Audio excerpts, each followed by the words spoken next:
Hello, and thank you for inviting me to this exciting workshop. Congratulations, Noel, for organizing it. I think it's a very nice idea.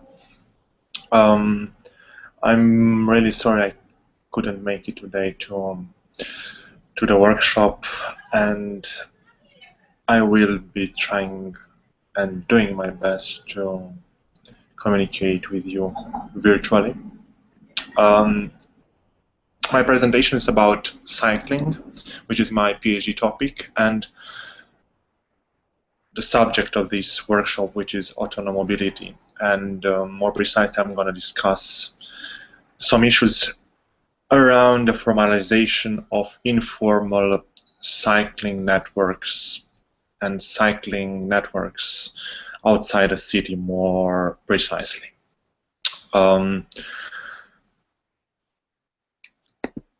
Just to add some slides to what I'm saying, so you won't get too bored with my face.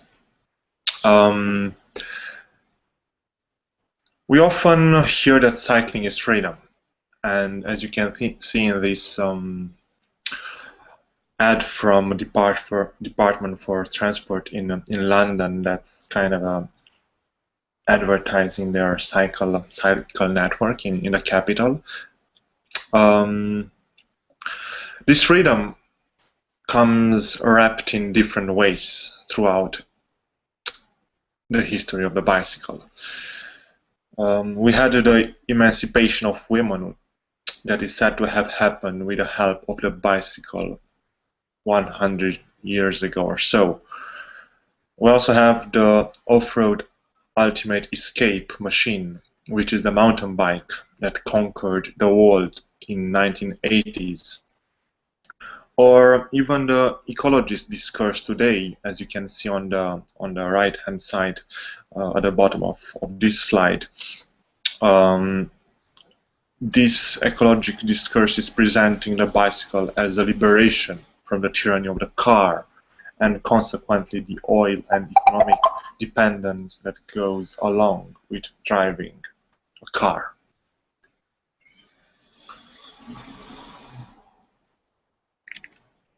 What I'm curious is, nevertheless, if this autonomous mobility, is it possible in the first place?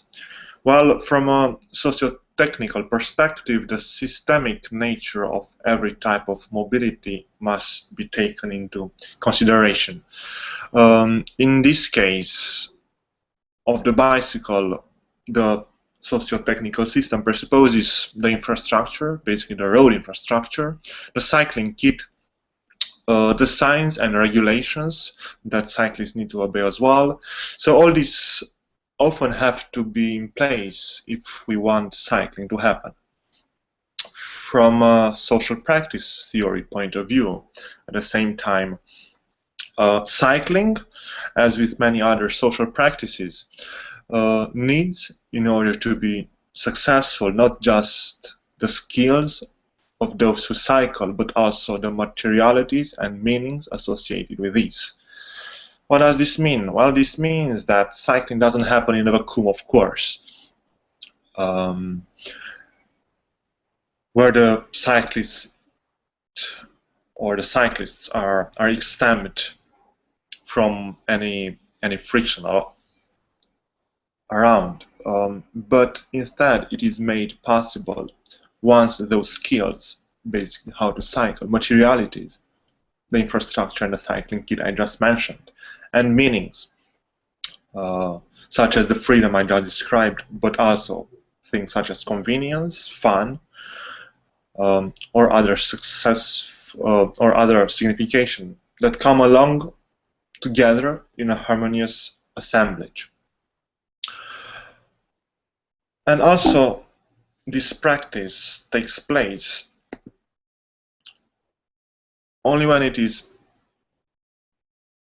successful, right, in challenging and replacing similar competitive practices that might be more embedded at social level, such as driving.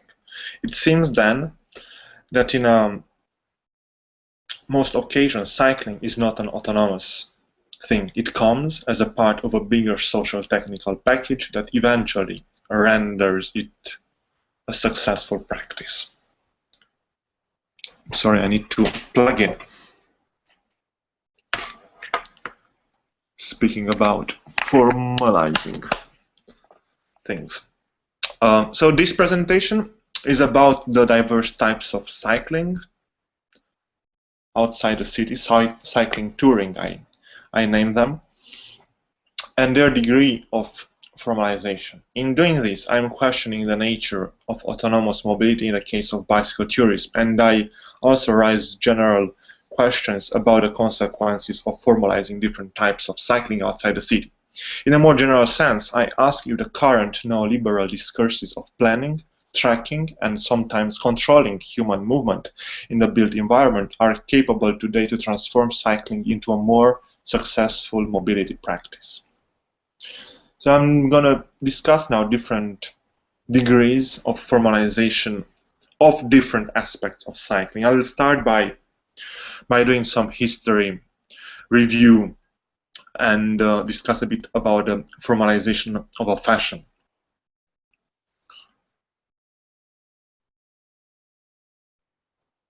And just to go along with the slides.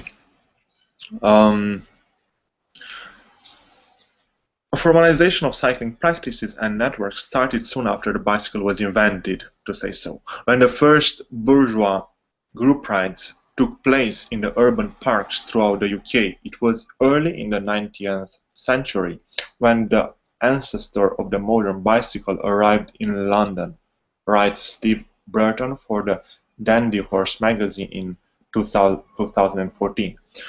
According to him, the dandies were one unduly fashionable and flamboyant group that saw the invention exactly for what it was, an opportunity to look fabulous in public.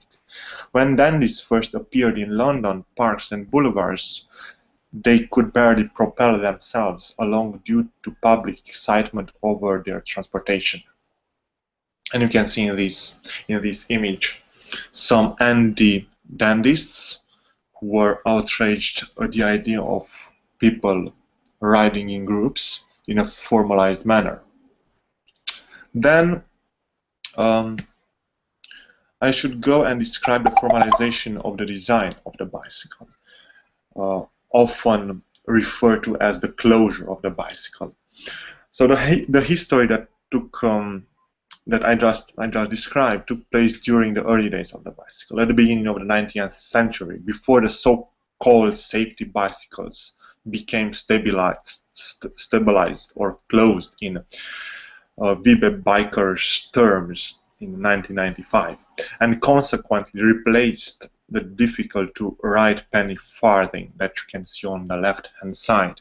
So basically, the drive chain, the equal wheels, and the Michelin rubber tires made a difference from penny far to the safety bicycle and to this formalization in the design of the bicycle.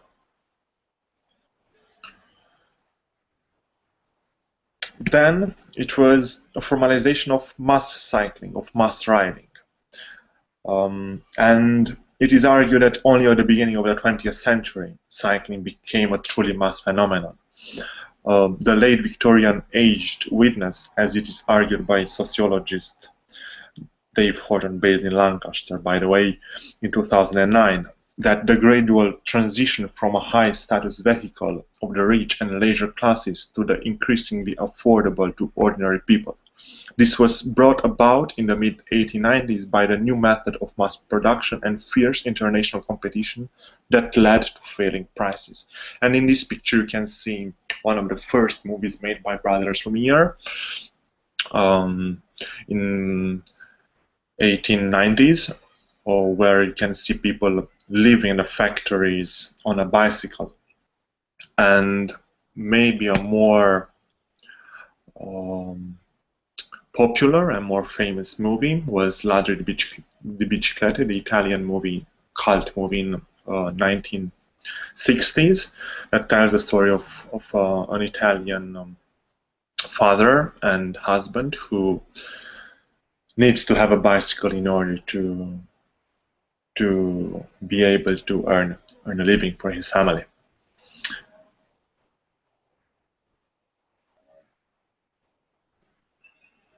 I'm gonna describe now the formalization of cycle touring and formalization of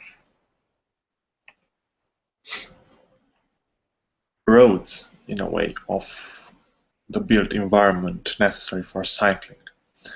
The daily cycling to the factory that you just saw and back home, or the weekend rides of the working class outside the city to discover prior inaccessible countryside, both were contributing in equal measure to the construction of better roads that were soon to be occupied by cars. Cyclist organizations in the UK and US, such as Cycling Touring Club and the League of American Wheelmen, were amongst the ones who lobbied politicians to build better roads in what was known at the time as the Good Roads Movement. Here you can see Frank Patterson, a famous illustrator, considered to be the first cycling illustrator, with a career that started in 1893 and spanned over 15 years. And he was one of the most influential people to contribute to the formalization of cycle touring as a practice.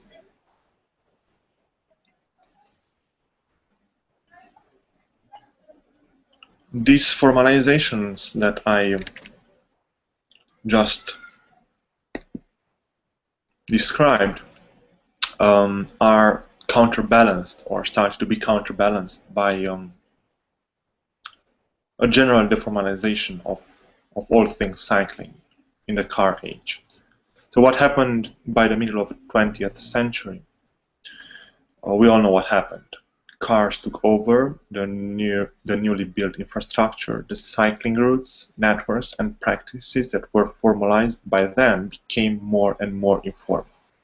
Cycling is today a subaltern mobility, as described by anthropologist Adonia Lugo in 2013. One that has to constantly work out solutions to escape its marginality.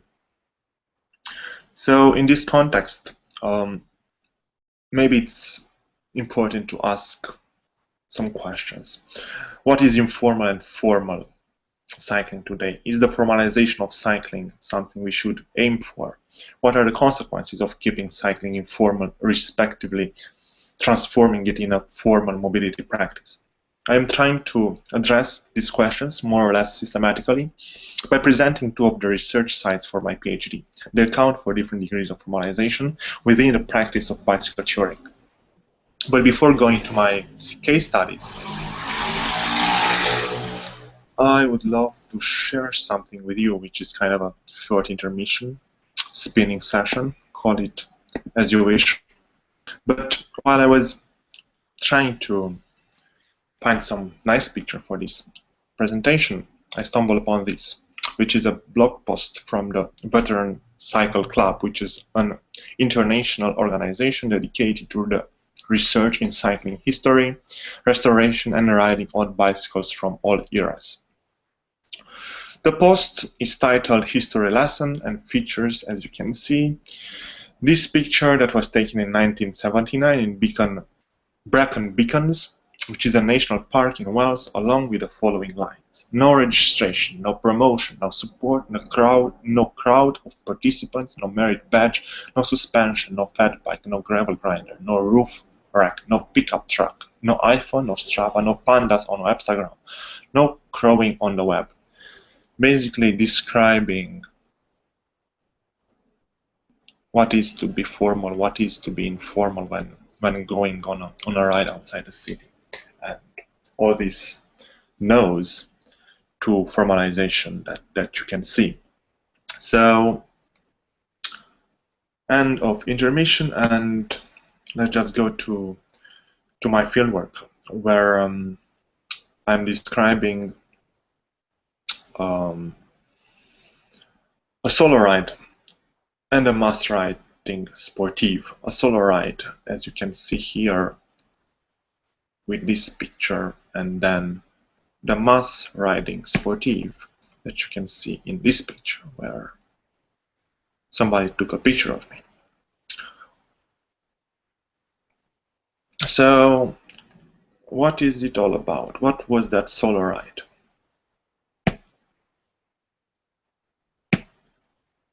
It was a less formal cycling experience. Was a solo cycling from London to Brussels that I undertook in the summer of 2013. There were around 300 kilometers, 3 days of cycling from UK to Belgium and France as well. I was following the Eurovelo routes, which is an European bicycle tourist network. I used trains to exit London and then to get from Ghent to Bruges. I used Strava and Google Maps navigation functionality on the smartphone. There was a lack of prior cycling experience with touring on long distances for me. So that was one of the first cycle tours on a long distance that I took.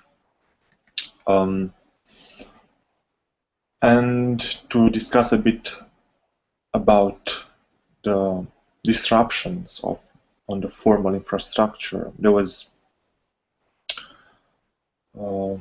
no cycle paths that would take me from London to Brussels, as you can imagine. So there was a discontinuity of dedicated paths. I was cycling on a motorway at a certain moment because I simply got lost. I went on off-road sections with my road bike, which wasn't the smartest thing to do. And I encountered a lack, to say so, a lack of signs that got me confused pretty often. Not only the infrastructure and the formal infrastructure was disrupted, but also the cycling kit I was using. So there was a lack of accuracy of both Google Maps and Eurovelo Maps that bothered me. And then there were battery exhaustions, and then there were several punctures because I had worn out or unsuitable tires for the road I just described, or simply I had a brake failure, a cable that broke, so I need to replace it. On the other hand, the more recent ride I took was a more formal one. I describe it as being more formal because it was a sportive ride, or organized ride in the New Forest National Park that took place last spring. So it was a 62 miles ridden in the New Forest National Park alongside a couple of other 100 participants. Now, just to make an idea about what a sportive or cyclosportive is. According to Wikipedia, it's a short to long distance organized mass participation cycling event that is typically held annually. It was organized by Wiggle, which is an online retailer of cycling equipment. Most participants arrived at the venue on cars. They used Strava and other tracking mobile devices. Strava being sort of a tracking app on smartphone where you can register your rides. No previous participations in a sportive for me, but I was kind of more accustomed to road cycling outside the city than I was last year. As opposed to the solo cycling I did last year, the routes here were predefined. There were marshals all over the place. No need to worry as a consequence about getting confused about directions or lost. There were also organized feeding points, official time available at the finish for each of all riders, and also medals for them. Also, the kit I was using was more reliable because I was more experienced this time. So these were the two rights I presented, and they will be part of my fieldwork. Now it's time for questions, as the time is up. Um, so I would like to discuss a bit about the consequences of formalizing different types of cycling outside the city, and if this process of formalizing is the answer to get more people to cycle.